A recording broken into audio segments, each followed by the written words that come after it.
दोस्तों, आज हम एक ऐसी किताब के बारे में बात करने जा रहे हैं जिसकी चर्चा स्टीव जॉब्स की जीवनी में भी की गई है।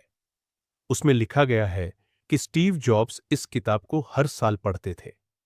सिर्फ स्टीव जॉब्स ही नहीं, बल्कि कई अन्य सफल व्यक्तियों ने भी इस किताब को पढ़ा और इसे अपनी सफलता का महत्वपूर्ण हिस्सा माना। उन्होंने इसे दूसरों को पढ़ने की भी सलाह दी। यह प्रेरणादायक किताब आत्मचरित्र एक योगी है जिसे परमहंस योगानंद ने 1946 में लिखा था। यह किताब लोगों को उनके जीवन और आध्यात्मिक यात्रा से परिचित कराती है।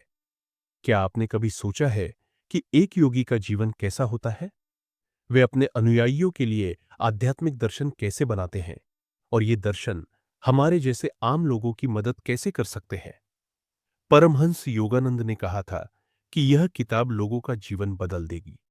तो आइए इस किताब के सार को समझने की कोशिश करते हैं।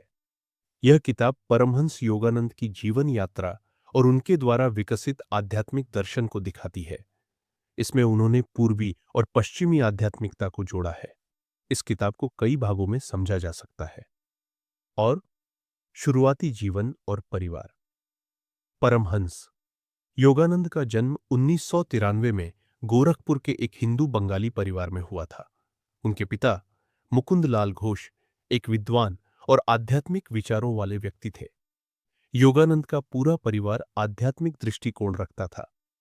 जब वे केवल 2 साल के थे, उन्होंने कहा कि वे पिछले जन्म में कैलाश पर्वत पर रहने वाले एक योगी थे।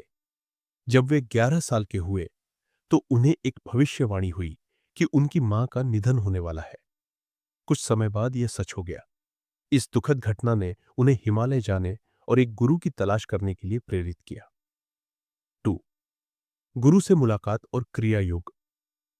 17 वर्ष की उम्र में उनकी मुलाकात गुरु श्री युक्तेश्वर गिरी से हुई। यह मुलाकात वाराणसी में हुई थी। श्री युक्तेश्वर ने उन्हें क्रिया योग का ज्ञान दिया। क्रिया योग एक ऐसी साधना है जो व्यक्ति को ध्यान के माध्यम से सांस, मन और आत्मा को एकीकृत करने में मदद करती है। यह कठिन साधना थी, लेकिन गुरु शिष्य के गहरे संबंध के कारण योगानंद ने इसे सरलता से अपनाया। 3.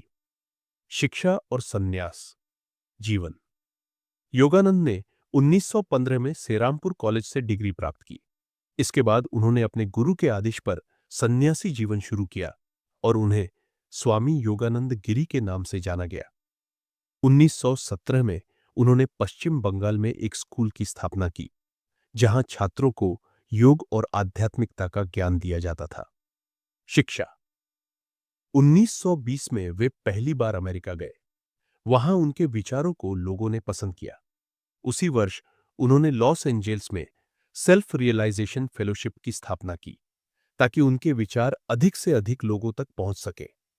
उन्होंने अपना अधिकांश जीवन अमेरिका में बिताया, जहां वे कई संतों और नेताओं से मिले, जैसे महात्मा गांधी, रविंद्रनाथ टैगोर, जगदीश चंद्र बोस और रमण महर्षि। 5. पुनर्जन्म का सिद्धांत। योगानंद ने बताया कि पुनर्जन्म आत्मा की विकास यात्रा का हिस्सा है। उन्होंने समझाया कि कर्म और पुनर्जन्म साथ मिलकर काम करते हैं। यह अवधारणा जैसा बोओगे वैसा काटोगे पर आधारित है। योगानंद ने यह भी सिखाया कि नश्वर परेशानियों और कष्टों से कैसे पार पाया जाए। 6.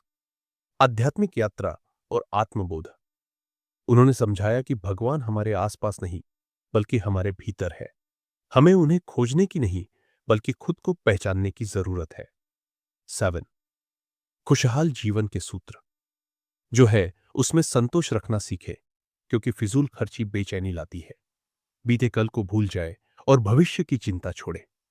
सच्चे प्रेम को समझे जो निस्वार्थ और शाश्वत होता है। 8. सफलता के नियम। आपकी सफलता आपके विचारों पर निर्भर करती है। सकारात्मक सोच और इच्छा शक्ति सफलता की कुंजी है। डर आपकी ऊर्जा और इच्छा शक्ति का सबसे बड़ा दुश्मन है। असफलताओं से सीखें और खुद को मजबूत बनाएं। 9. जीवन का उद्देश्य। योगानंद ने सिखाया कि जीवन का उद्देश्य आत्मा की शक्ति को समझना और उसका उपयोग स्वास्थ्य, समृद्धि और खुशी पाने के लिए करना है। भविष्य की चिंता छोड़ दे, क्योंकि वह अभी दूर है। बस इस पल को जिए, यही बुद्धिमानी है। साधारण प्रेम स्वार्थ से भरा होता है, लेकिन दिव्य प्रेम निस्वार्थ, अटूट और शाश्वत होता है। उद्देश्यपूर्ण जीवन जीना।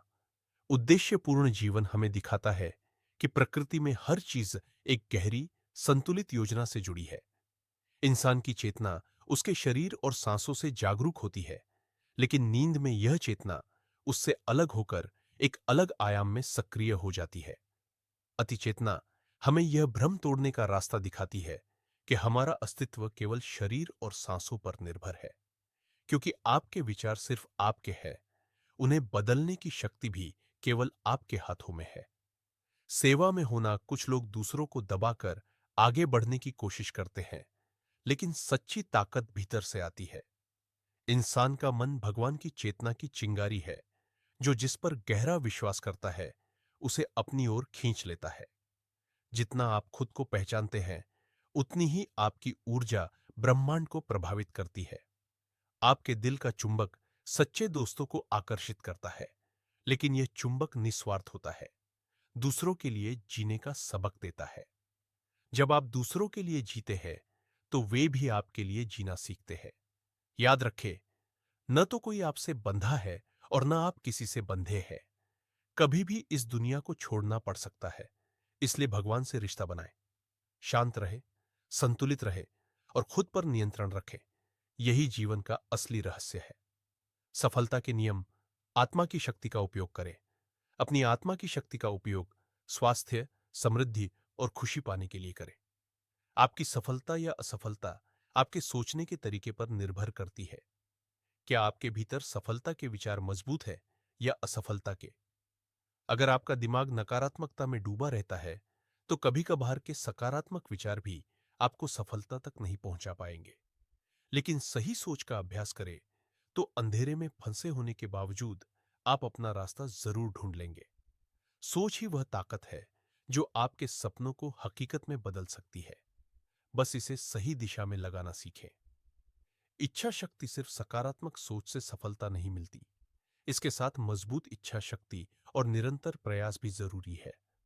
हर बाहरी परिणाम आपकी इच्छा शक्ति का ही असर है। आपकी कॉन्शियस विल के साथ एक मैकेनिकल विल भी होती है, जो आपकी आदतों और रोजमर्रा की क्रियाओं से जुड़ी है। जब दोनों का संतुलन बनता है, तभी आप अपने लक्ष्य को पाने में सक्षम हो पाते हैं। इच्छा शक्ति को जगाएं और लगातार चलते रहें। यही सफलता की कुंजी है। डर से बचें। डर आपकी इच्छा शक्ति और जीवन ऊर्जा का सबसे बड़ा दुश्मन है। यह शरीर को कमजोर करता है और मन को अस्थिर। लेकिन जब आपकी चेतना भगवान पर होती है, तो डर का कोई स्थान नहीं रहता। हर रुकावट साहस और विश्वास से दूर हो जाती है। ध्यान की शक्ति। लगातार व्यस्त रहने से हमारा दिमाग तनावग्रस्त हो जाता है और हम अपनी उच्च चेतना से कट जाते हैं। ध्यान हमें अपनी नकारात्मक भावनाओं को पहचानने और उन्हें सुधारने का अवसर देता है। ध्यान से आप अपने मन की असीम क्षमता को नियंत्रित कर सकते हैं। जब आप ध्यान लगाते हैं, तो हर स्थिति में आनंद और शांति को चुनने की शक्ति विकसित करते हैं। सफलता और खुशी। सफलता का सही अर्थ है धन, सेहत और मन की शांति का संतुलन। यदि आपके पास संपत्ति और स्वास्थ्य है, लेकिन मानसिक शांति नहीं, तो वह सफलता अधूरी है। सच्ची सफलता वही है जिसमें संतोष, प्रेम और संतुलन हो। भगवान की शक्ति को साथ रखें। अपने गुणों और ऊर्जा का उपयोग रचनात्मक उद्देश्यों के लिए करें। जब आप ईश्वर के साथ तालमेल बिठाते हैं, तो उनकी असीम बुद्धिमत्ता आपकी हर समस्या का समाधान देती है। यही वह शक्ति है जो आपको नई ऊंचाइयों तक ले जा सकती है। आपके विचारों और इच्छाओं में असीम ऊर्जा है। इसे सही दिशा में केंद्रित करके आप असंभव को संभव बना सकते हैं। दोस्तों, अगर वीडियो पसंद आई हो तो सब्सक्राइब, लाइक और शेयर जरूर करें।